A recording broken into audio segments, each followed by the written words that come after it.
அது மொத்த சரீரத்தையும் ஒரே அடியா அழிச்சிடும். அதே மாதிரிதான் இங்கே ஏற்பட்டிருக்கிற காயம் தேசத்தையே அழிக்க வழிவகை செஞ்சிடும். ஹைதராபாத் இந்த பாரத தேசத்தோட இதயம் மாதிரி.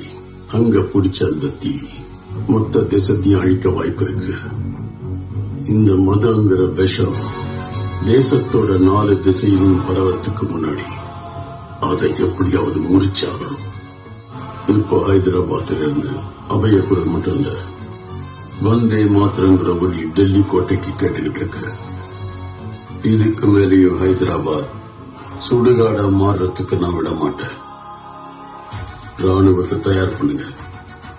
ஹைதராபாத்தை விடுவிப்போம். எந்த நிலைமை வந்தாலும், எவ்வளவு எதிர்ப்பு வந்தாலும், யார் மறுத்தாலும் சரி, நிசாம் சமஸ்தானத்தில் அமைதி சாசனம் செல்லுபடியாகல. நியாயமான நடவடிக்கைகளுக்கும் தடை ஏற்பட்டுடுச்சு. நிசாமான ரசாக்கர்களை அடக்க முடியல. அங்க இந்துக்கள் மேல ரசாக்கர்களுடைய வன்முறை அதிகமாயிடுச்சு. நிசாம் அரசாங்க ஸ்டாண்ட் ஸ்டில் அக்ரிமெண்ட்டை மதிக்காம செயல்பட்டுக்கிட்டு இருக்கு.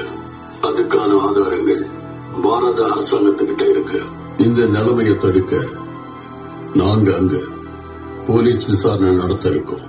ஒரு சுதந்திர ராஜ்யத்து மேல, அதுவும் 200 வருஷ சரித்திரம் உள்ள சமஸ்தானத்து மேல யுத்தம் நடத்தணும்னு எப்படி நீங்க முடிவெடுத்தீங்க? அதுவும் என்கிட்ட ஒரு வார்த்தை சொல்லாம, கவுன்சில் பர்மிஷன் இல்லாம பார்லிமெண்ட்ல நீங்க எப்படி அப்படி பேசலாம்?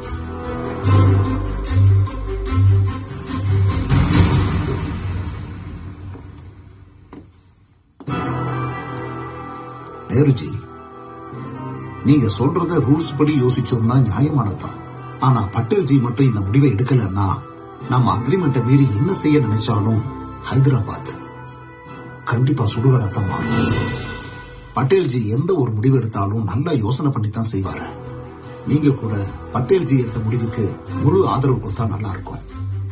உங்களுக்கு விருப்பம் இல்லைன்னா சொல்லுங்க, ராஜினாமா பண்ணிடுறேன். மேனன்ஜி, நீங்க டென்ஷன் ஆகாதீங்க.